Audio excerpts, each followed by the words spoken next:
Hey everybody, back for day 7 of Advent today. We're gonna jump right back into it. Those of you who've been paying attention and watching the videos so far kind of know the plan here, but I'm gonna go back through what we're doing. So I have 2 different whiskey Advent calendars I've received from a couple local bourbon groups I'm in here in Michigan.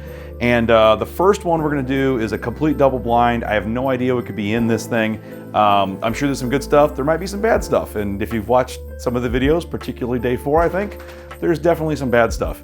And then the other one is they're calling it a top shelf bottle or top shelf blind.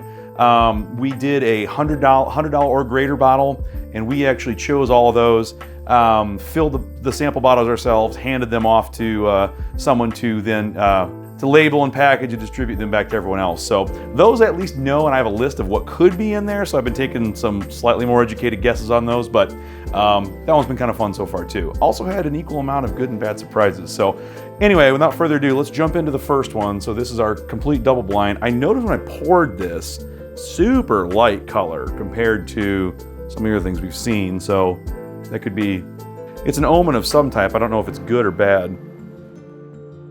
So this one, I had one I think maybe yesterday or the day before. I don't remember. It was kind of a grape, kind of a almost grape, Jolly Rancher kind of grape, like candy grape kind of a smell.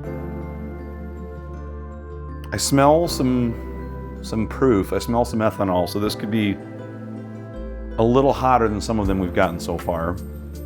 Smells a little bit like Heaven Hill to me. I'm not sure what variety, and I don't know what would be that color particularly, but I'm getting some of those I get some grassy notes sometimes out of Heaven Hill. Let's give it a shot. So it's fairly sweet up front. It's sweet, and then it's got kind of like down the mid to the back of the palate. You get a little bit of burn, and you get a little bit of a warmth, a little bit of a hug, but nothing too crazy. It's not high proof. I mean, it's probably give or take 100. It's overall fairly pleasant. There's a little woodiness to it. It's a little biscuity. I'm not tasting, well, maybe I am. Maybe I'm tasting a little bit of the grape that I smell. I was gonna say I'm not, but I think when I put it in my brain, then I started to smell it, or I started to taste it. It's fairly unoffensive. You know, I'm not completely in love with it. It's got a weird, maybe some kind of a rye spice kind of character to it that it's weird. Sometimes I really like rye, and then other times I really don't like some of the rye spice notes. So it really just depends on who it's from. I really love like the Jack Daniel's barrel proof single barrels ryes, and but then other times I'll have maybe it's weird, I'll have like a higher rye bourbon and then I don't like it, and I can't explain that, but nothing is leaping out at me on this one as being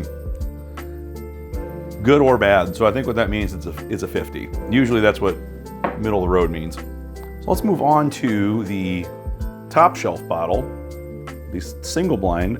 And if you can see color, definitely darker than the last one.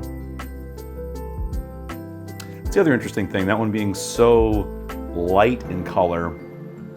I'm wondering what that could have been, if that's some Irish whiskey that snuck its way in, or something Canadian that I don't have a ton of experience with those, so I don't pick them out as easily as, I mean, someone probably, if it is one of those, someone with experience would have said, absolutely, that was a Canadian or an Irish or something. But I'm wondering if just it doesn't have that same amount of, you know, color character that came out of whatever barrels it was in, or for whatever period of time it was in there. So on to hopefully greater things.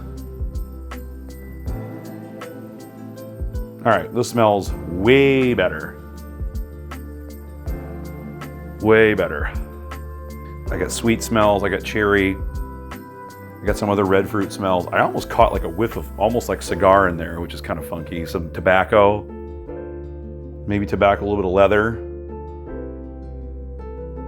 I'm definitely getting some tingle in the nostrils, so she's hotter, that's for sure. It's a bit more proofy, but it does not seem to be one of the higher proof monsters that I know is on this list. So I don't think it's anything like 120 or higher. I think it's, let's see,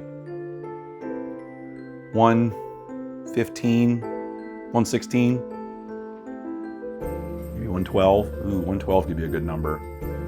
I think it's between 112 and 116. I think it's somewhere in that. Maybe.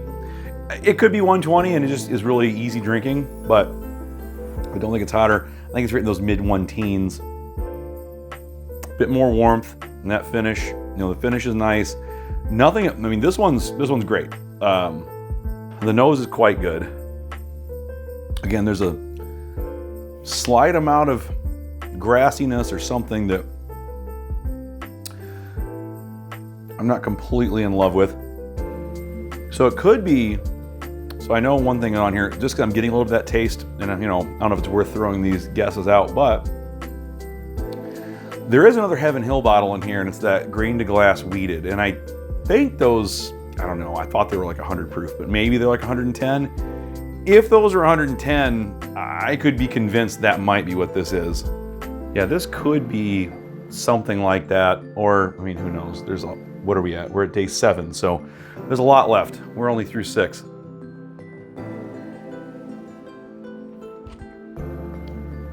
That was pretty good. The more I drank it, actually, the less I started to like it. I was kind of thinking that was going to be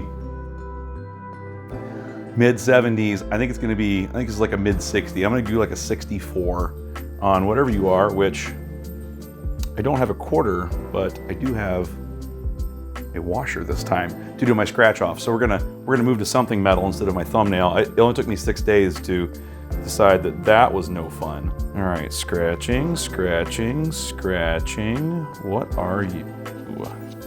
Oh, you are. So that's interesting. I can't say I've ever had that before.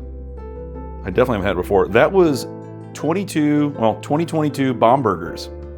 I've never had any Bomb Burgers, and I really haven't had much from Michter's, honestly. I've had some of the regular stuff. I've never had any of the special ones. So we'll see how well that 64 statement ages on a, I think, fairly sought after bottle. So, I mean, again, it wasn't bad. It just, it didn't knock my socks off. But yeah, that was day 7 of Advent. Both pretty good bottles. Nothing was like a complete, you know, horror show today, which was kind of nice. So thanks again for stopping by and checking out this video. I really appreciate you all tuning in to watch these videos on a daily basis. And you know, leave me some comments below. Let me know what you think about these, if I should continue doing this for next year, and again, if we can throw some more tastings on the channel here. So thanks again for stopping by. We will see you in the next one. Cheers, everybody. Thanks.